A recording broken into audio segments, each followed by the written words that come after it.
I'm sitting here debating my situation with myself. I'm divorced due of my wife's infidelity. I've been divorced for a year now. I have no children or close relatives in the neighborhood. I'm telling you this because I need another man's wife. I'm not sure if it is love or need lust, infatuation, or simply desire. I am aware that retribution is part of it. You see, I do not know her very well. I see her a lot at lunchtime.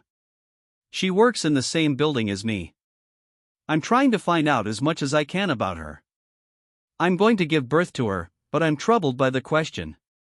And then what? It's a dreadful sensation to want someone so deeply that I'd be willing to take her by force if necessary. At this point, I figured out she was in her early 30s. Good construction. She married a loser. As far as I can determine, she doesn't have any children. Her husband is a loser because he doesn't realize what he has and is ready to risk losing her. Worst of all, he destroyed my marriage. He entertained my wife, and now I'm going to make him pay for it by getting involved with his wife. I believe if I do that, I will be doing her a favor, in case you hadn't guessed. I am a psycho, a true son of a jackass. I've been like way since I discovered my wife cheating on me. One day I arrived home early from work and simply stepped into my house. I wasn't paying attention to anything and simply went into my bedroom to change. My wife was laying in the middle of the bed. She screamed when she saw me, and the unhappy guy assumed he had done a wonderful job on her. I grabbed his shoulders and pushed him away from my cheating wife. I threw him on the floor and began beating the living crap out of him. When he started getting up, my insane wife screamed. I took him to the door and dumped him naked outside. I threw his wallet and car keys onto the grass, but not his clothes. He got up, staggered to his car, and drove away. I didn't see or hear from him again until fate intervened one day. I returned to the bedroom where my sorry wife was swiftly getting dressed. She cried, "Kevin, things were not as they looked. Please, let's discuss this. We can work it out." Not as it appeared. I mentioned that you appeared to be enjoying that butthole in our bed. Is that correct or not? Please, Kevin, allow me to explain. I interrupted her. You either had fun with him or didn't. Which is it? It's not such a difficult question. Simply answer it. I waited a few seconds before saying, since it is so difficult for you to answer that question, our conversation has ended. I'm going to dinner. You have 1 hour to buy whatever you want and get out of my life. If you're still here when I come back, I'm going to kick your sorry butt out. That is it. You have an hour. This is the end of our talk. I stepped out the door. I waited 2 hours before returning. I hoped she would leave. I am a guy of my word. I would fulfill my pledge, even if she's my wife. When I got home, she was gone. She had also lost nearly all of her personal stuff. She left me a note. I wasn't even planning to read it. But then I thought maybe I should get a note from Rachel. Dear Kevin, I made an error, a huge mistake. Jim means nothing to me. He was an old high school friend that I ran into. We were lovers in high school. You knew I wasn't a virgin when we married. Jim was my first love. Things happen. Old memories never expire. I met Jim in the mall. I was thrilled to see him again, just like an old buddy. He began flirting with me and I began to reminisce about the past. He inquired where I lived and we walked over to my house. I should have known, but I made an error. When we entered the house, I showed him around. When we went into the bedroom, he placed his arms around me and kissed me. It seemed like old times. Then something happened. We began kissing as we used to. Then he took me. God, I wish this had never occurred. But it did. I apologize for hurting you. Please think about me. I promise to be a nice wife and not cheat again. Kevin, I genuinely love you. Love always, Rachel. The note hurts me even more now. The butthole has a name. I loved my wife, but I'm one of those psychos who thinks love can be lost. In my instance, it was entirely gone. It was replaced by vengeance. Revenge is not always something you want. It's something you simply have to do. I'd have received mine the next day. I took a day off work and realized I needed to alter our checking and savings accounts. I called the majority of the credit card companies and canceled them. I saved the 2 that were in my name in case of any charges. I'm an unrelenting jerk, and I'm not scared to say it. Yes, you are. Rachel's father called and inquired about the conflict between Rachel and me. I became enraged and asked, "What is wrong with you? Do not tell me you lacked the confidence to ask your own daughter." "So, George, I saw your adorable daughter having fun with one of her pals in our bed. I am not one to forgive. So I threw her out on her, but she had the opportunity to take everything she wanted, and I will not give her another cent if she wishes to go to court and air her dirty laundry. That is all right with me. Otherwise, leave me alone." Then I simply hung up the phone. 2 days later, Rachel's younger sister, Karen, called and asked if I could speak with her for a few minutes. I told her that I was listening. She began to tell me how Rachel was. "I'm sorry," I interrupted her. "I don't care how sorry Rachel is. Do you have anything more to say? If you speak Rachel's name again, I'll hang up on you. Your sister is no longer present in my life." Karen inquired whether there were any additional personal belongings remaining in the house that belonged to her sister. I just informed her that if she forgot anything, her sister had an hour to take it with her. That is really unfortunate. Karen mentioned a few items. I was becoming angry again, so I answered in the only manner I knew how. "Karen, I will tell you what. You're going to come here and do it on my bed, and I'll give you whatever else you want for your beloved sister." She retorted, "You miserable son of a jerk. How dare you speak to me like that? Wait till I inform my husband, then deal with him. Does this mean I won't get the chance? I've always thought you were a lot of fun. Then send this pitiful excuse for a spouse over here." I was not scared of this weakling. He was simply a yes man for his wife. I was confident I would see him at my door. One day, I overheard someone on the phone. I knew it was Rachel. Karen must have gave her the phone. All I heard was, "Kevin, you son of a jackass." Then I hung up. I contacted my attorney and asked him to write out the appropriate paperwork without giving Rachel anything. We hired a home. We all had our own cars. Aside from that, I merely kept my savings accounts. Rachel did not contest her divorce. I made it obvious that I would not speak to anyone in the family other than Karen. That was only if she met my requests. Heck, I was tough. But Karen was stunning. She appeared a little better than her sister, Rachel. Both were good people, although Karen was a few years younger and presumably wrote less because her husband was a weakling. I was about to move out of the house and the divorce was already final. I called Karen and asked if she wanted to pick up some of her sister's personal goods because I was moving into an apartment and didn't want to carry her stuff if she didn't come get it. I would simply chuck everything away. She instantly promised to come and pick up the items tonight. I told her she could either come alone or with her lousy excuse for a spouse. Rachel was not going to show up at my door when Karen arrived that evening. She was alone. When I inquired about her husband, she stated he was busy. I knew what he was truly terrified of, and she knew what I was going to do when she entered the house. We stepped into the bedroom where I was packing her sister's belongings. She reached for one of the boxes when I exclaimed, "Wait, you haven't paid yet." She glanced at me and said, "You are not serious, are you? I'm not going to make love with you." I laughed. "You've been thinking about it for a long time." I told Karen, "Come on, you aren't fooling anyone." Anyway, we got right to it. Then I strolled over, collected a few boxes of her sister's belongings and went to her car. When I returned, she started yelling at me. "You son of a jerk. You only use me for your pleasure. How can you be so cold and callous? What has happened to you? Where is the fun-loving Kevin who used to be here? He's died. Your sister was the one who killed him. She did to me what I had just done to your spouse. I made him a cuckold, a weakly. You got exactly what you wanted. I'm not exactly like your sister. Now grab her belongings and leave my house. I can't stand cheating wives. You have all of your sister's belongings, so you have no need to return. She called me a jerk, took the last box of belongings and left my house.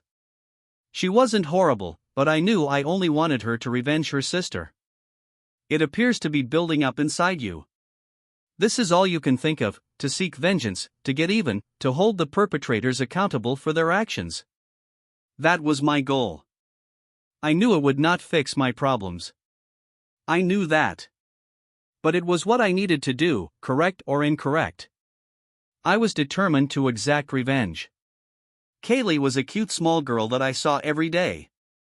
Sometimes you have an uncontrollable impulse or emotion. That is how I felt when I saw this girl virtually every day.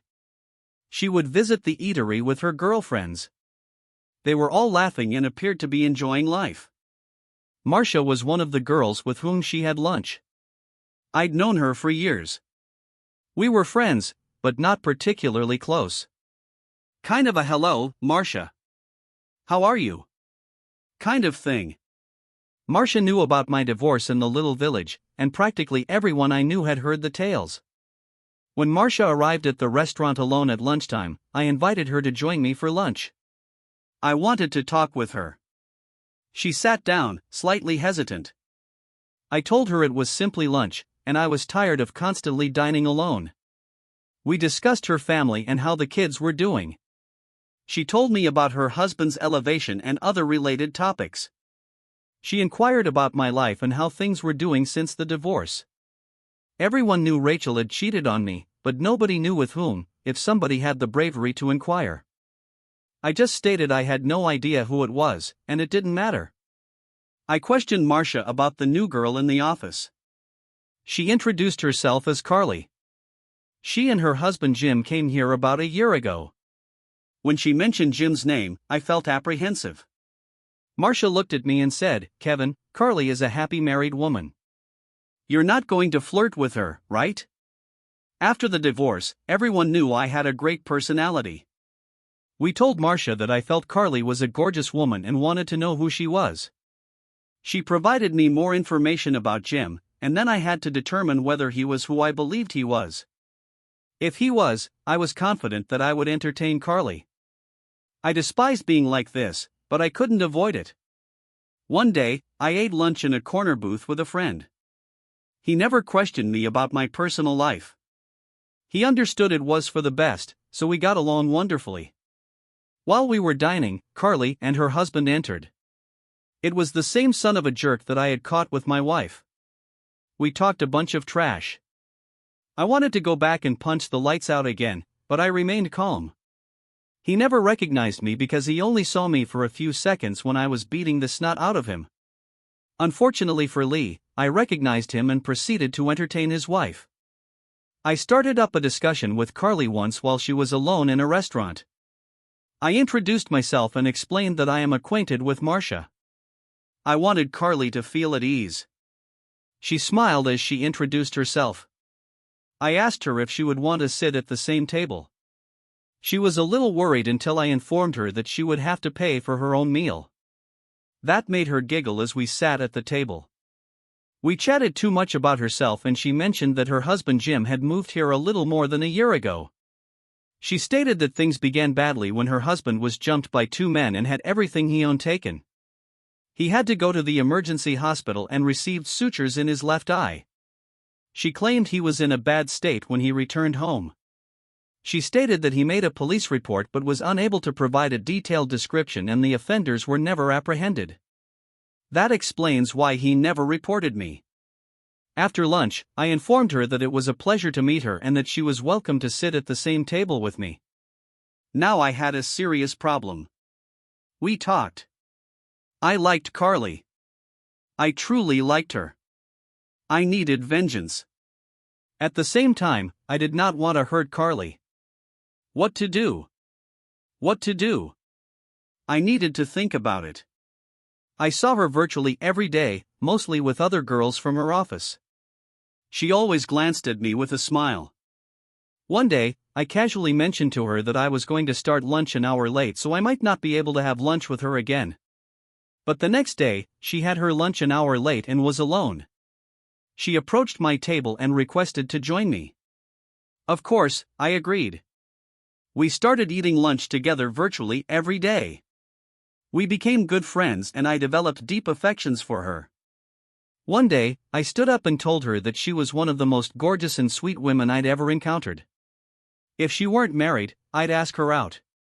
She became frightened and replied, "But I married Kevin. I may not have the best marriage, but I will never cheat on my husband." I could not. It's simply not right. I had to ask her about the last sentence. What is wrong with your marriage? She had tears in her eyes and stated she suspected her husband was cheating on her, but she wasn't certain.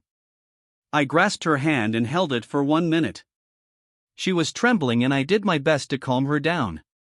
I wondered what kind of butthole would abandon such a beautiful woman merely to have fun with her. What an imbecile. Then I began to wonder if he had returned to Rachel. I glanced at Carly and informed her that I needed to speak with her about something very important, but I couldn't do it here, so I asked if she could meet me after work. I needed her to trust me enough to come to my place so we could talk quietly. "Kevin, I am unable to visit your residence. How will that look? What will they think?" I briefly considered Rachel. Why couldn't she behave like this? "Carly, I really need to talk to you. You are too important to me not to share what I know. Please meet with me. I suppose I trust you. Kevin, I like you, but I don't know you well enough to be alone at your place. Can we meet here to discuss in the car or at a restaurant?" "Okay, Carly, we'll meet back here after work, but I could also buy you dinner." She grinned at me and added, "Boy, you must think I'm important because you're willing to pay for dinner," and laughed. I needed to get my thoughts organized. What will I say? How should I say it? I did not want to risk pushing Carly away. I needed her for vengeance, but now I needed her too. Yeah, tough old son of a jerk. Kevin fell in love with somebody else's wife. Darn it. That was not intended to happen. I should have simply took her in front of her husband and laughed at him. Why did it have to be her? Darn it. We met for dinner. She told me that she had spoken with Marge and learned about my divorce and how I had discovered my wife in love with another man. But I added, that must have been horrible to see in your own home. She stated she felt bad for me. She was so scared of discovering the same information about her spouse that she had no idea how she would react if it occurred to her. Carly, I need to tell you a few things about myself. I understand you are married, but I'm falling in love with you. Kevin, please don't say anything else. I'm a married woman. Carly, I need to inform you about this. I need to tell you something, and you need to listen. Please. As I already stated, I have fallen in love with you. My problem is that I'm an unrelenting jerk. The fact that I met my wife and her lover together shaped my personality. I'm sure you've heard folks claim that I've turned into a mean jerk, but I can't do anything about it. I wished I could. I always walk around carrying a stump on my shoulder. My wife and her lover planted the chip. My plan was vengeance. I planned to find her lover's wife and do it in front of her husband. Yes, that is the son of a jerk. Was married to Carly. Someone interrupted me. Kevin, please do not inform me about this. It's quite personal. I know it hurts you to talk about it. I hear it in your voice. Let me continue. Thank you, Carly. Like I mentioned, I was going to exact revenge on my wife's boyfriend. Now I have a huge dilemma. I recognized the woman I had fallen in love with, but she had covered her face with her hands in shock. She knew this man was her husband, and the woman I had fallen in love with was her. Carly's eyes welled up with tears. My God, this is difficult to believe. How do you know? How could you be so certain? What are you going to do to get back at my husband? She cried even harder. I wanted to hug and console her, but she stopped me. Please don't touch me right now, she murmured. I need time to think. Carly. A year ago, I discovered a man in my bedroom. I beat the snot out of him and threw him out of the home naked. I only knew his name was Jim. Then I pulled the note. Rachel had left me out of my pocket for an odd reason. I kept it. I held it out for Carly to read. She cried when she read it.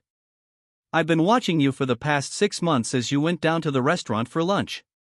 Day after day, I waited to meet you. You were the one bright point in my life. I didn't even know you. However, I was steadily growing in love with you at the moment. I didn't realize you were married yet. I did not contact you because I had character issues and was still plotting my retribution. One day, I asked Marge about you. She mentioned you were married, which made me anxious. I wanted to get to know you better, but I did not want to jeopardize your marriage. Another day, your husband took you to lunch. That was the moment I recognized who he was. I did everything I could to avoid beating him up again. If you were any other lady, I would have put you in front of him by now, just for vengeance.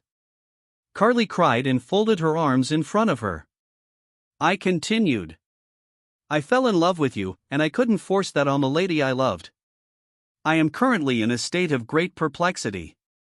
I want to hurt your husband, but not you. I want to make love with you. I have not made love in a long time. For the past year, all I've done has been seek revenge. I believe your husband has returned to Rachel since they were childhood sweethearts, and now she's divorced. Carly, how do you feel about me? I need to know what to do. I vow that regardless of how you feel about me, I will not hurt you. I simply cannot do it right now. Carly, how do you feel about me? I need to know what to do. I vow that regardless of how you feel about me, I will not hurt you. I simply cannot do it right now. I am aware that I am a weirdo, butthole, and nasty person.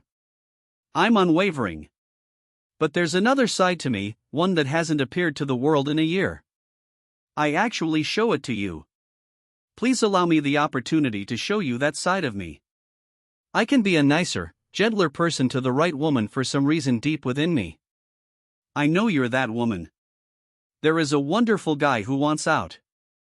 Revenge is obstructing his path. Help me, Carly. Help me exact retribution on your hubby. Then, if you desire, we may create a truly loving life together. My God, Kevin. So many things happening at once. I have a lot of questions in my thoughts, but I don't have any answers right now. I am not sure how I feel about you, my husband, or myself. I need to think about all you've told me previously. I really do. I can provide you with any replies. Please understand that I am not trying to play with you or push you away. I want to help you. I'm not sure, but it sounds like you are in a lot of agony inside. I just don't know. After a little upsetting dinner, I walked Carly to her vehicle.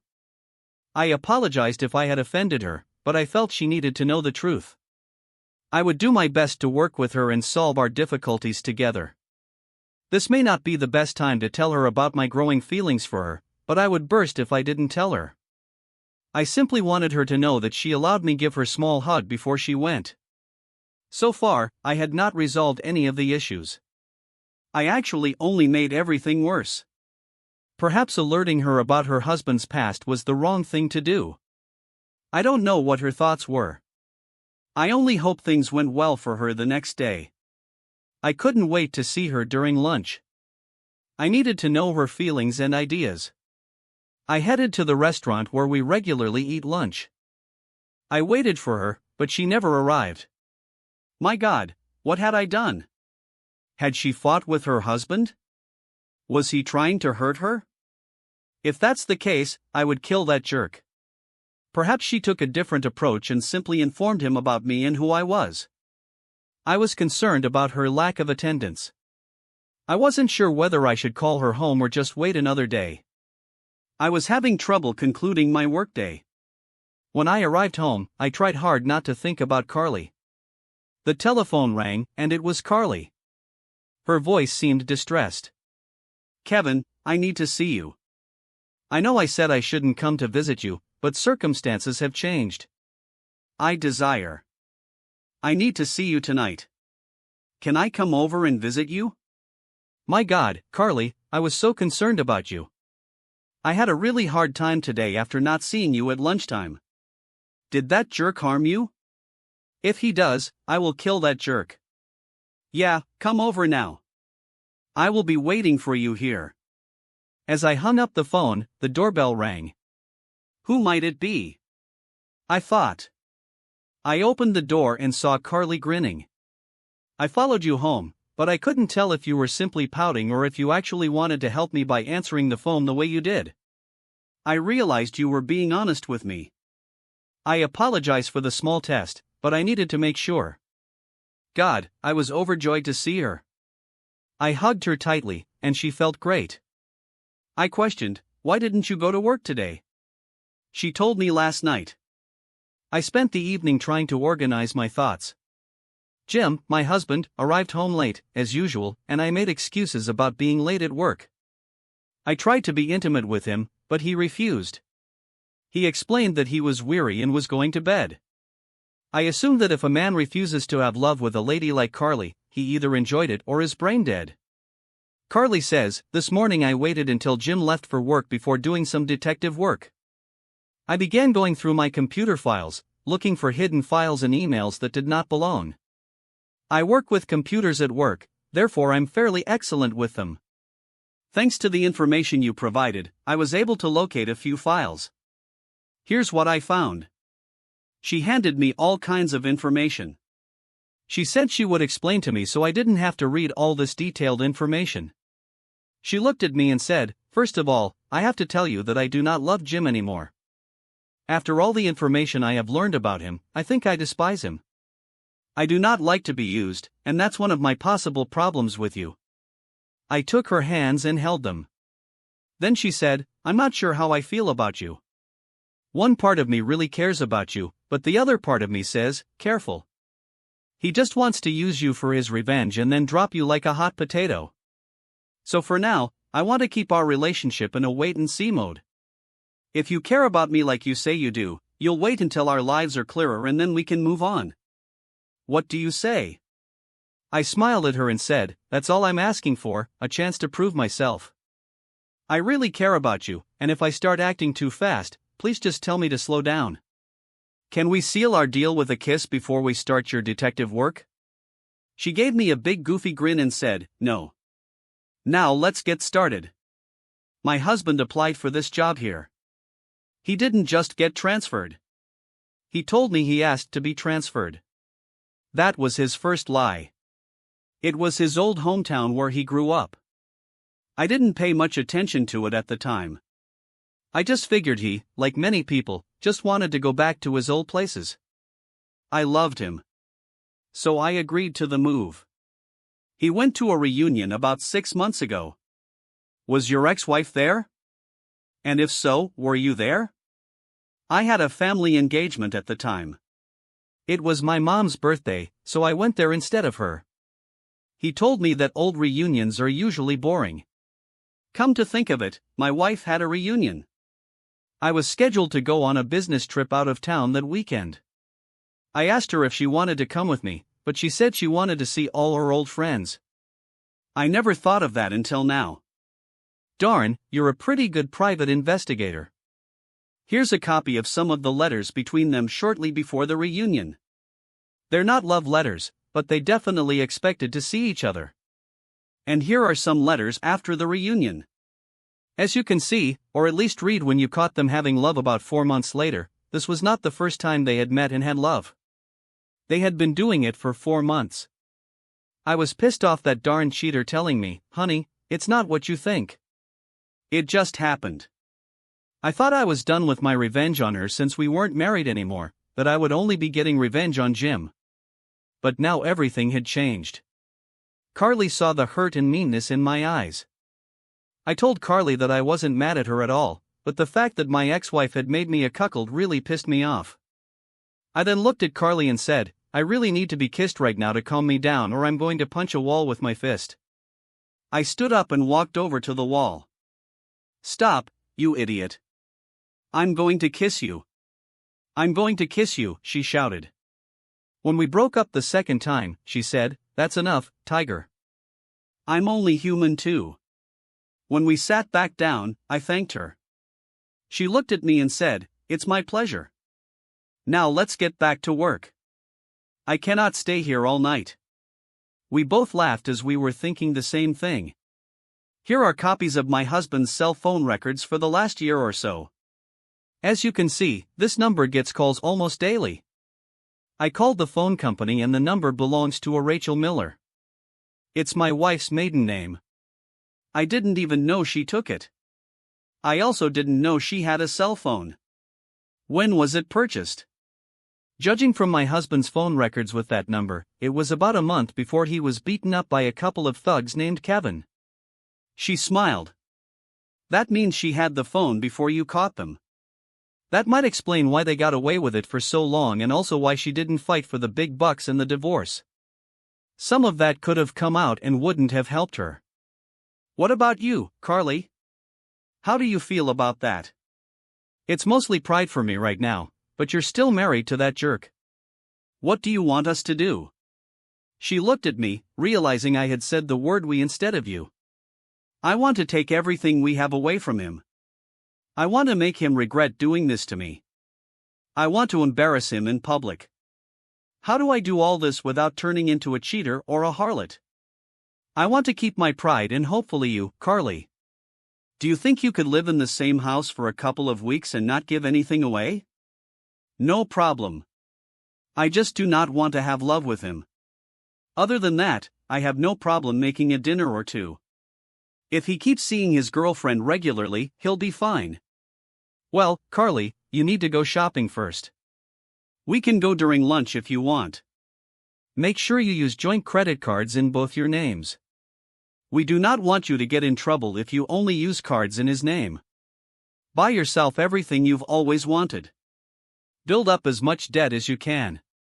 Take some cash advances and put the money in a savings account or buy bonds or stocks. Kevin, aren't you a stockbroker? Why aren't you doing the investing for me? I didn't want you to have any doubts about me. You are very dear to me and I want you to trust me. I can put up the money if you want. I just want you to know that I do not need anything. I'm here to help you.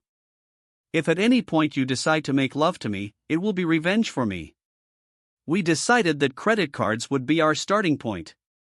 When she got up to leave, I asked her if I would get any more kisses today. She put her arms around me, opened her mouth slightly, and kissed me.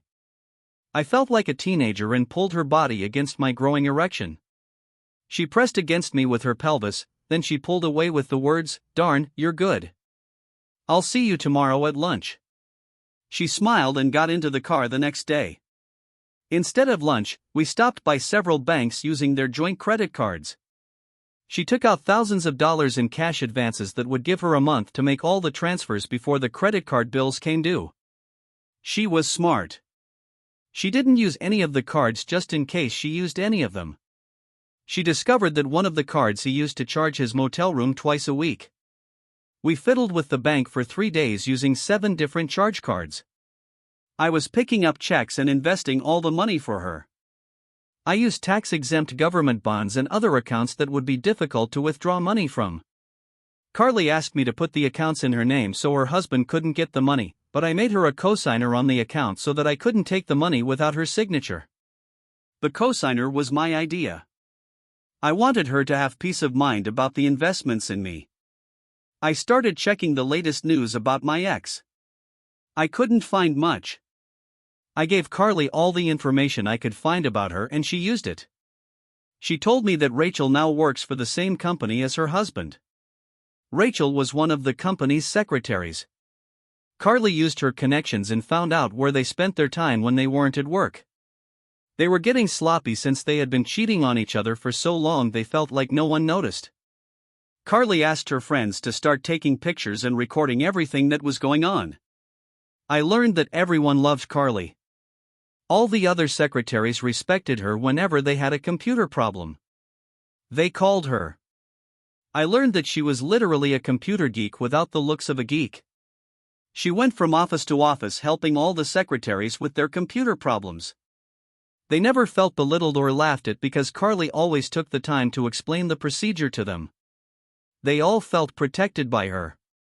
I didn't know about my revenge. How was I going to do it? I couldn't have assaulted Carly. Not now that she was the only good thing in my life. My ex-wife was out of my life, but I wouldn't mind getting a little revenge on her. After all, it had been a long-standing affair even before our divorce. But how? And what could I do without Carly's help? I wasn't sure I could do it. Carly told me that she couldn't just have love with me right now. If she did, she would be no better than my cheating wife or her husband. She cared about me, but she was still a married woman. I needed a plan. What to do? What to do? Like I said, I was a bad but and had been for a year. I played sports and kept myself in good physical shape. I had to. I had a lot of friends of questionable character. Frankly, they were pimps and prostitutes. I was their investment broker. Together we made a lot of money. They made money and I invested it for them. Yeah, I've had a few prostitutes. Believe it or not, some of them were very nice people. Of course, others weren't so nice. Fortunately, I knew which ones were which. They were really nice to be friends with. They attracted a lot of clients to me simply because I didn't belittle them. I may not have agreed with their lifestyles, but they were people too. I called one of my pimp friends and asked him for a favor. When I finished explaining it to him, he laughed out loud and said, "Man, you're a bad jerk. You know it's gonna cost you money. There's no freebies in this world." I told him, "No problem, Big Louis. As long as it's done right, you might even get a bonus." Good thing my plan was finally starting to materialize. Carly and I got together one evening to plan our operation. She was worried that I might still want to take her in public, which went against everything she believed in.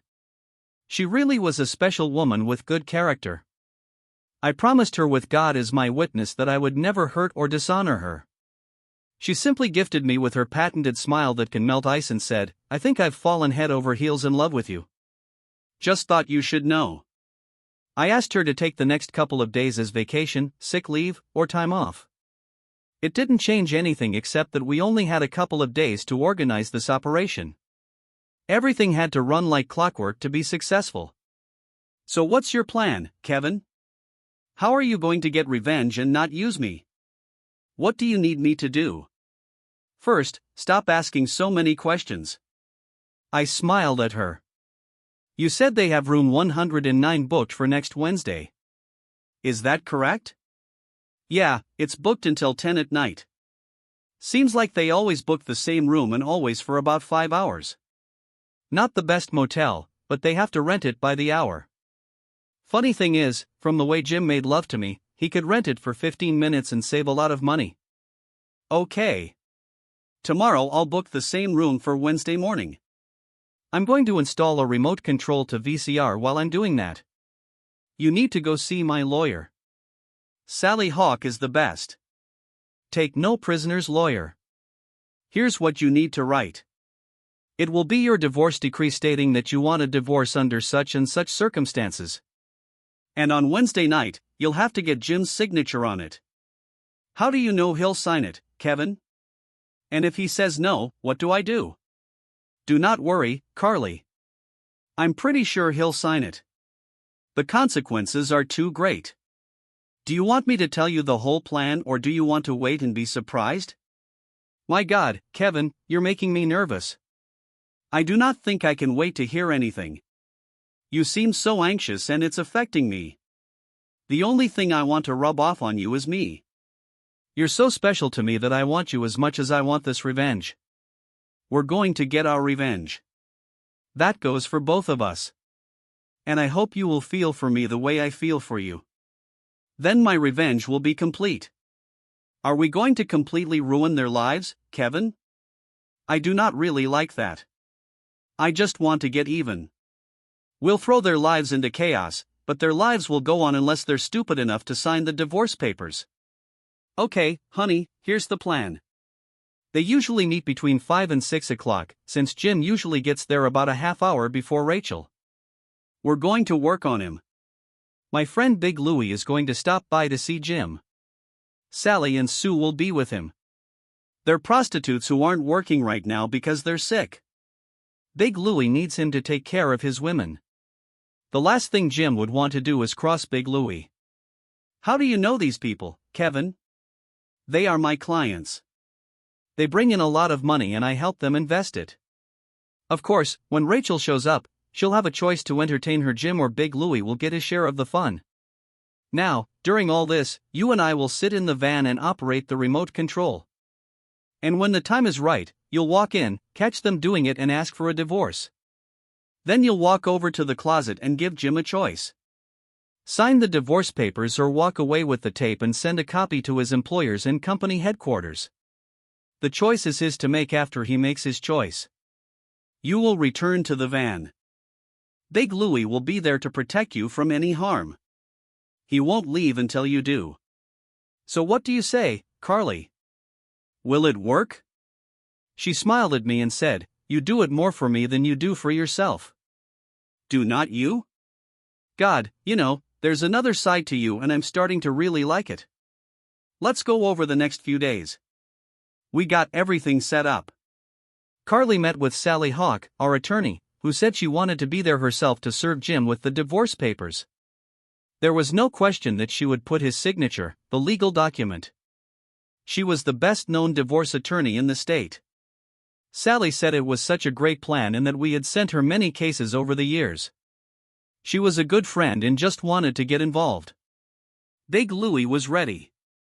We paid him up front and told him he'd get another $500 if everything went well. He just smiled and said, No problem. I went to the motel and got a room for Wednesday afternoon. The receptionist said I had to leave by 4 p.m. because the room was already taken. I met up with Carly and we went to lunch at a very nice restaurant, and then it was discovered that my ex-sister-in-law was having lunch with some guy who was not her husband. I told Carly who it was, and she asked if it would interfere with our plans. I told her that the man with Karen was not her husband, and seeing that she didn't know Carly, we could enjoy our lunch. When Karen met me, she was horrified.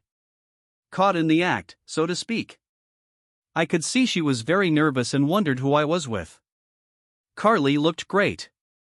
Chest sticking out, no bra skirt, 4 inches above the knee. Carly realized quickly.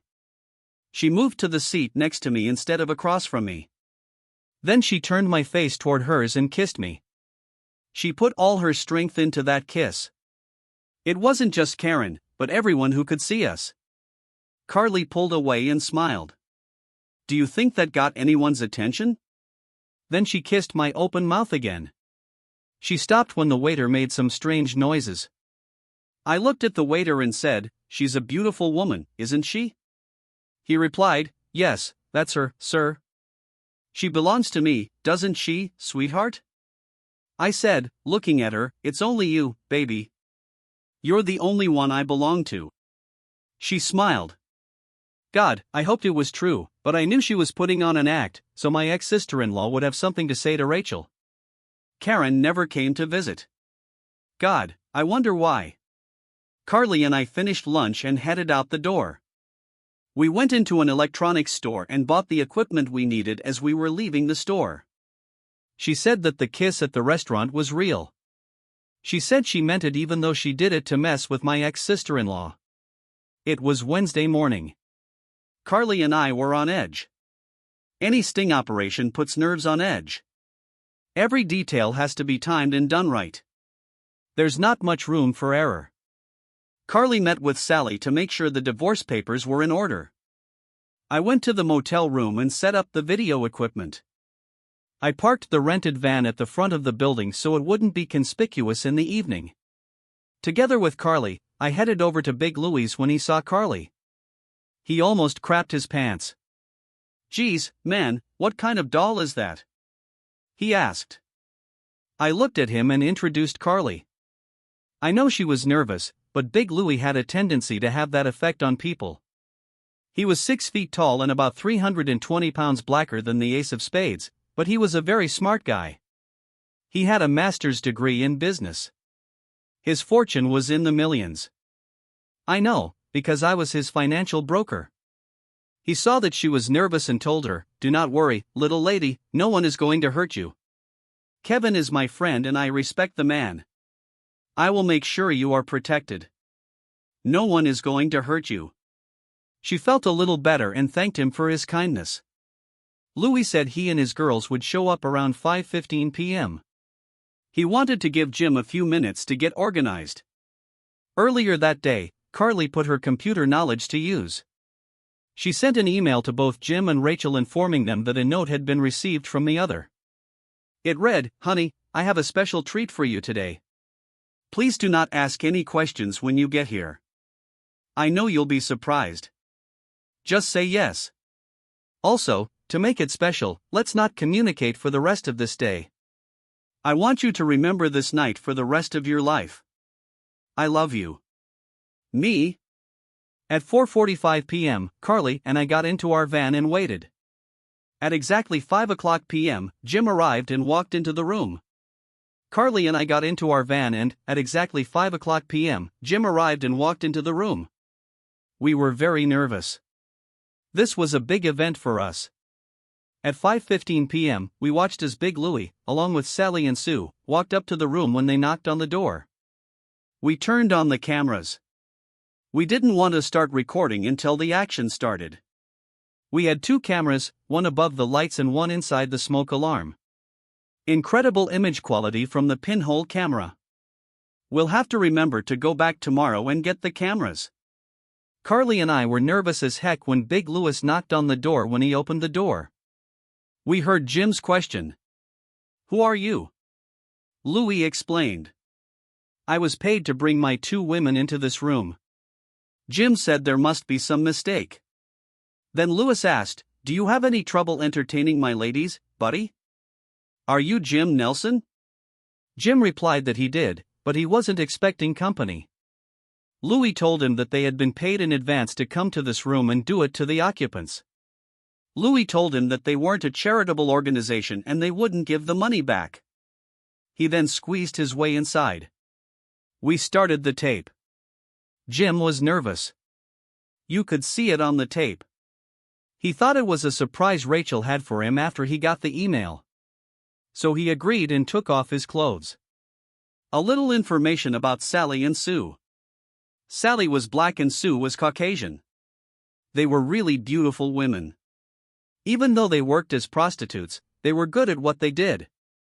Of course, the only problem was that they were sick with something at the time. Big Louie just leaned back in the big chair and watched. The girls were good. Carly was watching through a remote control. She was both sad and happy at the same time. Sad that her husband of 5 years had decided to cheat on her, but happy that her revenge had begun. There was a knock on the door and Big Louie opened it to see Rachel standing there. He told her to come in. She asked what was going on when she saw her boyfriend, Jim. As she entered the room, she didn't know what to think. All she knew was that Jim had sent her an email letting her know that something was going to happen that night. There was a knock on the door of our van. It was Sally Hawk, our lawyer. She asked how things were going and then looked at the monitor. It was clear Big Louis was waiting outside the door to protect Carly and Sally Hawk in case they needed him. Both Carly and Sally went to the door. Carly was the first to enter the room. "You goddamn son of a jerk. You worthless piece of crap." Carly used every swear word she'd ever learned. "I want a divorce and I want it now." Jim and Rachel saw Carly in the doorway yelling at them. They knew they had been caught red-handed. There was no way they could explain how to get out of this situation. Carly kept talking. "Why, Jim? Why wasn't I good enough for you that you got involved with that fool? I knew you were having an affair. I hoped you had gotten rid of it by now, but no. You went on and on. I'm done. I want a divorce and as soon as possible." That's when Sally Hawk walked in. "Jim, this is my attorney, Sally Hawk. She's going to tell you the terms of the divorce. I expect to start the divorce tonight so I can cut you out of my life as soon as possible and you can have your girlfriend, I'm Sally Hawk, Carly's attorney. The terms of the divorce are very simple and straightforward. 1. Carly will be going home tonight and she will have 24 hours to pack all the things she wants. You not be there tonight. After 24 hours, she will never return to this premises. This is an apartment rented in your name so you can have her too. You will be responsible. All bills due and payable up to today. This includes all credit cards that are in your name or belong to both of you. Carly will give you all joint cards tonight and will never use them again. She will only be responsible for the cards that are in her name. 3. Each of you has your own car and each of you will be responsible for insurance and payments as well as the maintenance of your car. 4. Finally, your savings account with a balance of $8,000 will go to Carly. She will withdraw the money from the account tomorrow. You have for $1,000 with over $80,000 in it. Carly has $15,000. You will both be able to keep your own for $1,000. If you agree to these terms, you will have to sign the ordinance tonight. It is irrevocable. None of you will be able to change anything once it is signed. Carly has already signed it.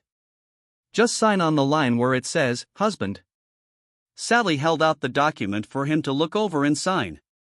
Rachel sat and stared at it. Jim said, "What if I do not sign it today? What will you do?" Sally said, "The document you are holding in your hands will be cancelled in 5 minutes. When I leave, then we'll go to court and demand the same benefits. Only we'll make sure we get half of your 401k as well. That's a good deal for you. I'd advise you to take it." Carly walked over to the closet, opened it and pulled out a VCR tape. "This is a tape of today's events. It will become part of our divorce case," Jim said. "I'm not that stupid. You cannot use that tape. You took it without permission." Sally started laughing. "You really are a dumb, but we won't use it in the divorce, but we'll make copies and send it to your company and your company's office. I'm sure they do not approve of their married employees having affairs." Jim took a couple of steps in their direction as Big Louie re-entered the room. "You weren't going to hurt my friends, were you, Jim?" Jim backed away while Jim. "You have 3 minutes to make your decision and then we're out of here," Sally stated. Rachel turned to Jim and said in almost a whisper, "Jim, Sally Hawk was my husband's attorney and I didn't get a dime. They say she's one of the best in the state. You better take that or you'll find yourself in a boat without a paddle. Besides, we'll lose our jobs if this tape falls into the wrong hands." Sally looked at Jim. 1 minute and we're out of here. See you in court." As they turned to leave, Jim shouted, "Wait, I'll sign, but only if I get the tape." Carly looked at Big Louie and handed him the tape. "After Sally and I get out of here, you can give this tape to this butthole." She also handed him an envelope with the promised $500 bonus. Sally repeated what she had said before. "This document is irrevocable. If you have any questions, you must contact me. You must not disturb Carly in any way or I will arrest you and put you in jail. If you understand, I have said sign the document and I will give you a copy along with the tape and joint credit cards. Remember, Carly has 24 hours to take whatever she wants from the apartment. Your divorce is considered a no-fault divorce and should be finalized within 2 months." Jim signed the papers and Sally gave him a copy. Carly and Sally then walked out the door shortly afterward. We saw Big Louie hand the tape to Jim and then out and join his girls. Carly and Sally returned to the van with wide smiles on their faces. Carly gave me a quick kiss. Everyone seemed so happy until I heard what Sally wanted to say. "Kevin, until the divorce is final, you cannot see Carly. We cannot have anyone seeing you two together as long as you are not bound to each other. Everything to go according to plan. I know we have a few battles to fight over credit card charges from the last 2 weeks, but the paperwork's on our side. Unless someone thinks Carly is trying to defraud the banks. That's why I let Jim take his 401k. There's enough money in there for the banks to go after Jim if he tries to file bankruptcy. There's also no money there in Carly's name. Only $8,000 that she has to withdraw tomorrow. I suggest you keep the money in the same bank but only in your name. That will reduce the number of questions from the bank. Sally continued. There shouldn't be any more problems after the divorce. And you two can date if you want to. It will be up to you. Kevin. You told me that your employer has asked you to go to another state for a couple of months and start a brokerage firm. I'd advise you to agree to that as soon as possible.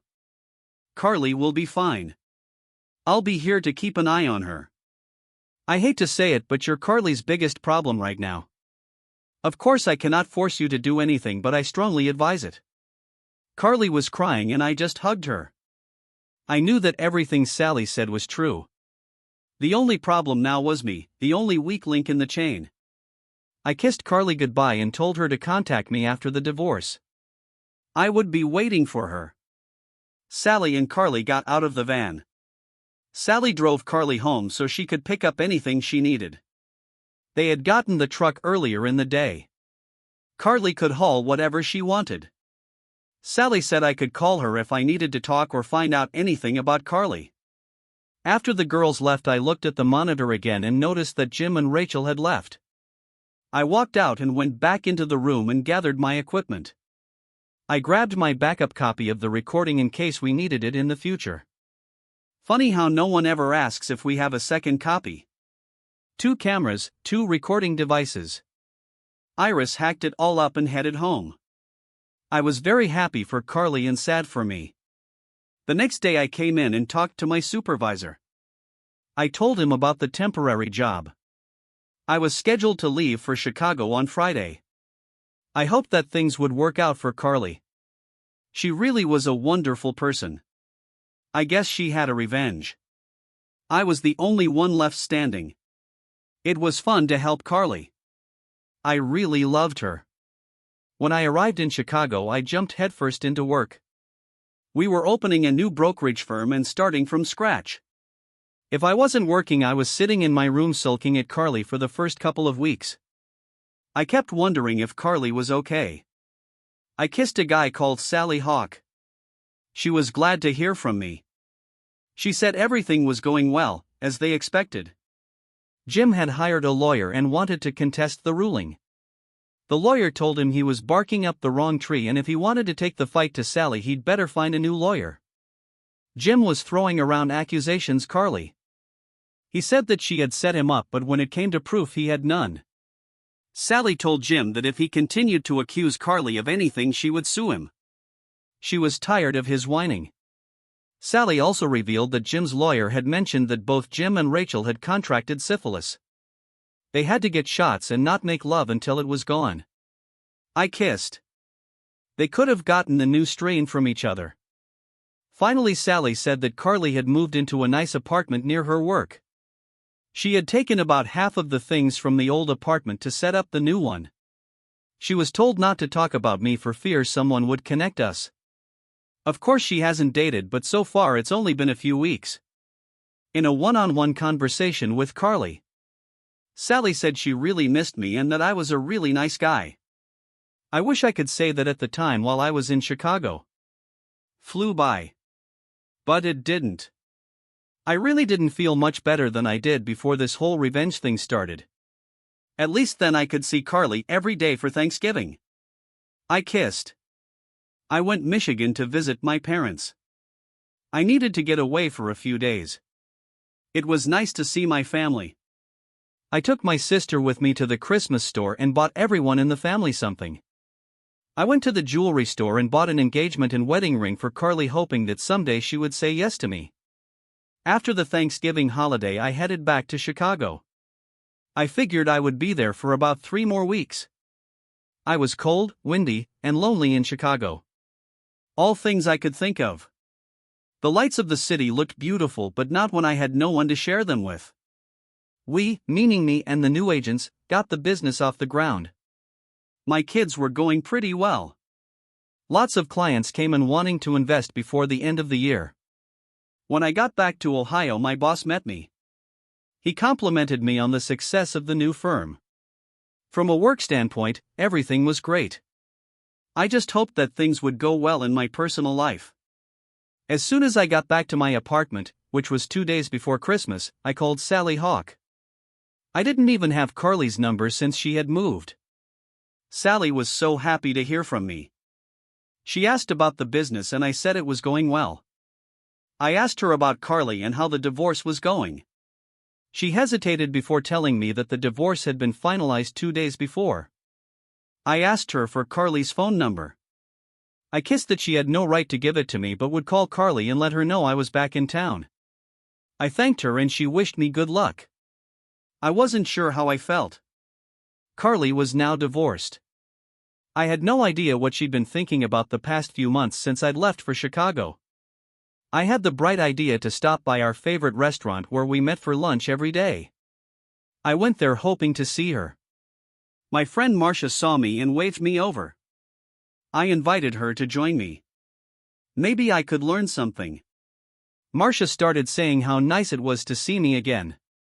She had heard that I was starting a new agency for a company in Chicago. I quit the usual chit-chat and talked about the holidays that were starting tomorrow. She told me about her family and how well everything was going. I asked her if Carly worked for the company. Marcia replied that she did but that she and her husband had recently divorced. It had happened so fast. She said that Carly must have taken it very hard because she doesn't seem so happy now. She refuses to date and spends most of her time at. Marcia said she feels really sorry for her but she has to deal with it on her own. Everyone still loves her and hopes she finds the right guy someday. She deserved better than a cheating husband who got caught with another woman. I asked Marcia if Carly was working today. I lied that she was but she got the call about an hour ago and instead of lunch she left for the afternoon. She won't be back until next week after Christmas. I wished Marcia a Merry Christmas and asked her to say hi to her family for me. Then I got up and headed home. Nothing on the answering machine. I was starting to get depressed when the phone rang. I jumped up to answer it thinking it was Carly but it wasn't her. It was another telemarketer demanding money. I just slammed the darn phone down. I knew she should have called me about her investment but come to think of it she didn't need to do that. We had other agents who could update my files for clients while I was gone. I kissed the agents and I exchanged information about new cases that came in for my clients. I could call the office to see if any action had been taken on Carly's accounts. I quickly called the office but got a voicemail. I looked at the clock and was surprised that it was already 5:12 p.m. Darn. The officers would be closed until Monday for the holidays over the holiday weekend. I was in the dark. All the offices were closed. Holy crap. My emotions were starting to get out of control. Did I have it or had I lost it? Darn it. I needed to know something.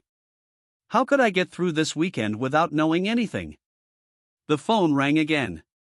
I ran over to it and answered it. I kissed Sally, my attorney. She was calling to let me know that she had managed to relay the message that I had gotten back to Kaylee. She also wanted to let me know that everything regarding the divorce was finalized. Jim could no longer file motions. He tried but he lost them all.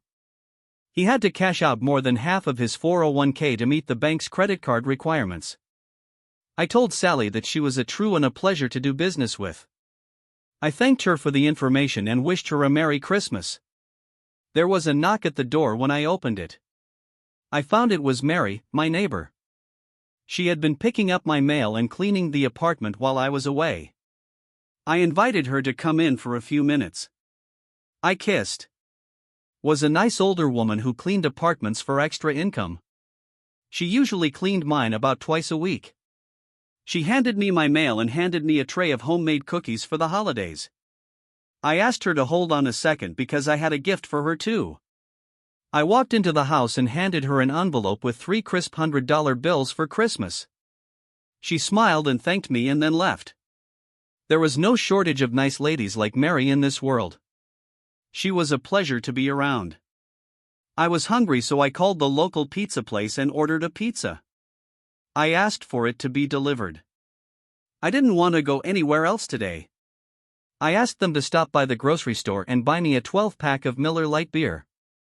That's the beauty of small town living, the so-called home comforts of home. I decided to turn on the TV to watch the latest news and wait for my pizza to arrive. Half an hour later the doorbell rang. I got up to get my pizza when I opened the door. There stood Carly with a big smile on her face. Tears came to my eyes and I said, "I thought you were the pizza delivery guy." She smiled. "Sorry to disappoint you. No pizza. Just me." I pulled her into the living room, pulled her against me and hugged her. God, she always felt good. "I've missed you, Carly. Missed you terribly. I'm so happy to see you again." She was about to say something when the doorbell rang again. I opened it and there was the pizza man with my beer and pizza. I quickly paid him and closed the door. Then I turned to Carly again. "Are you hungry?" "We pizza and beer." I took them in my hands. Carly looked at me, still smiling. "You know, you really are a funny guy. I've already prepared myself for what I'm going to say and I come here and I cannot even think of anything. I need to tell you a couple of things and then we can eat the pizza while it's still hot. I know you hate cold pizza." "Okay, big guy. I missed you too. In case you haven't heard, I'm a divorced woman now. I just found out today that you're back. I hope I didn't want to leave you a phone message. It would have been too cliché. I needed to talk to you in person. I left work early after Sally called me and told me you were home. I went out to get you some kind of Christmas present. You'll see it after we finish eating. It's not every day you splurge and buy me dinner, so let's eat." When I was buying us a couple of paper plates, I asked her what a light gift was. She smiled her ice-melting smile and said, "You'll see. Now eat your pizza and pass me a beer." She laughed while we ate. We talked about her job and how well it was going.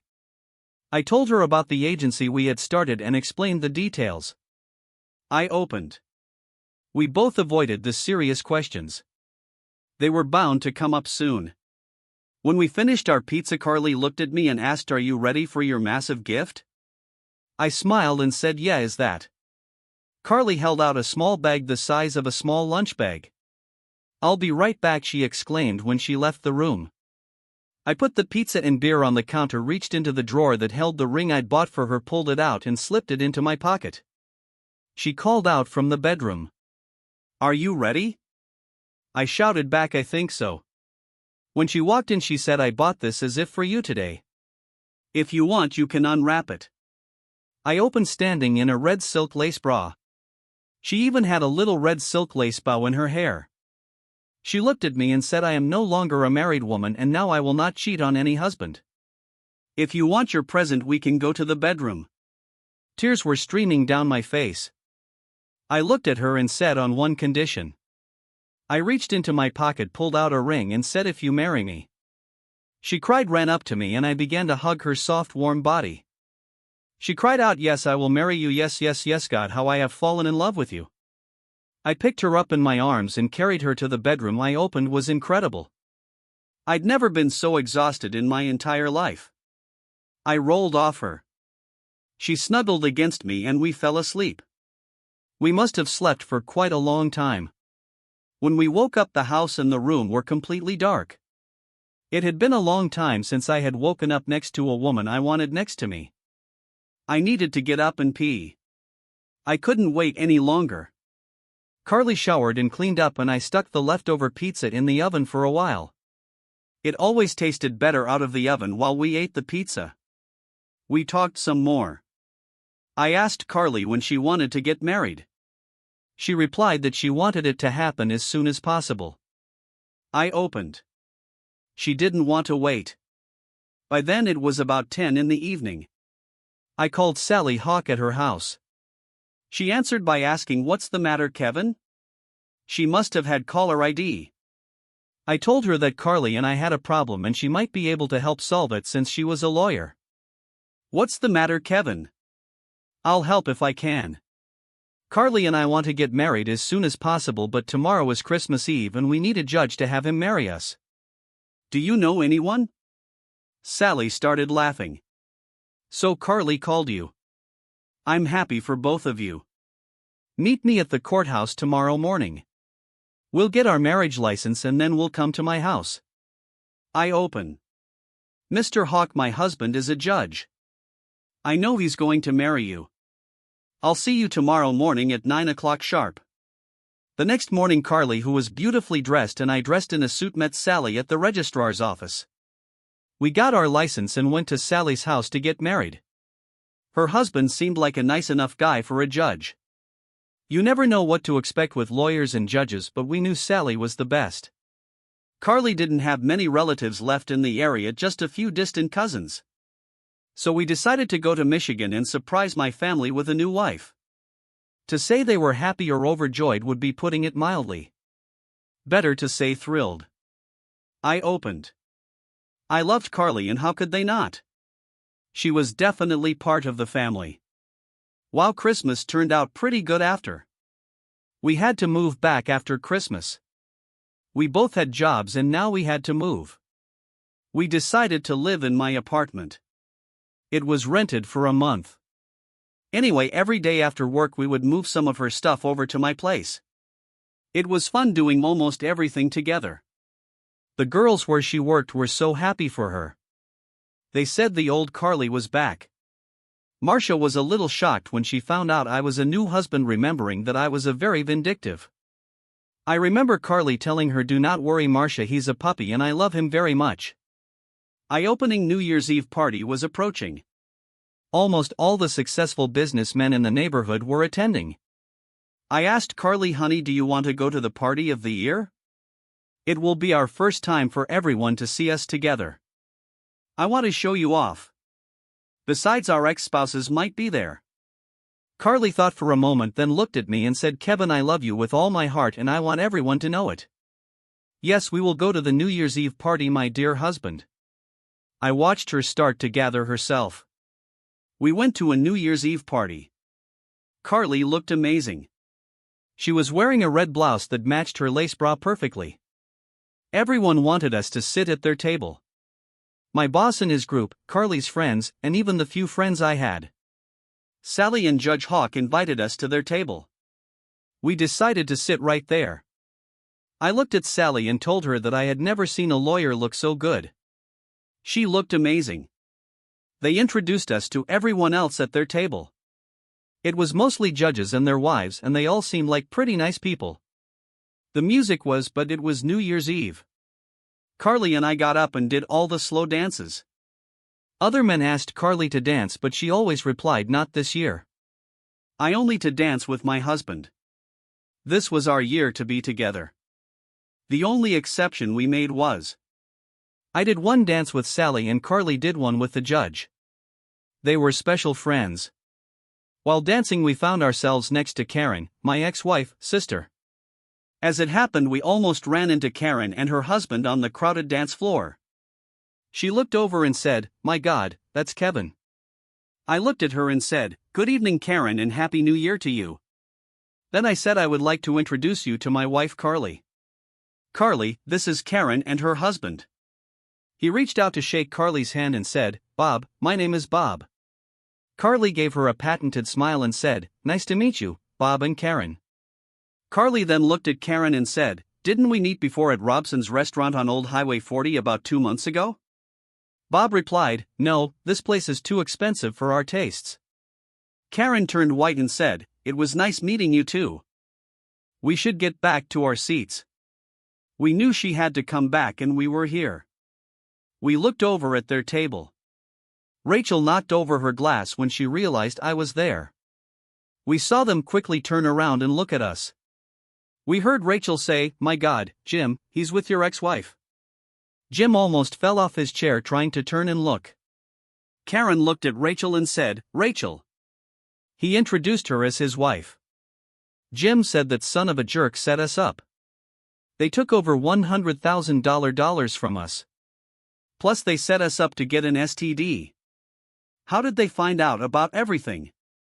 Rachel said, "Kevin told me he's going to get even with us one day." Jim said, "Maybe we'll try to get them back in court." Karen laughed. "Come on, you two. You guys see who they're sitting with? Sally Hawk and half a dozen judges. And if that's not enough, Jim, he can kick your butt starting tomorrow. Make no mistake, Kevin is a real man. And judging by his wife, she's a real woman. They make a great couple. It was midnight and the beginning to thin. Sally and the judge said goodnight to each other, as did the people at their table.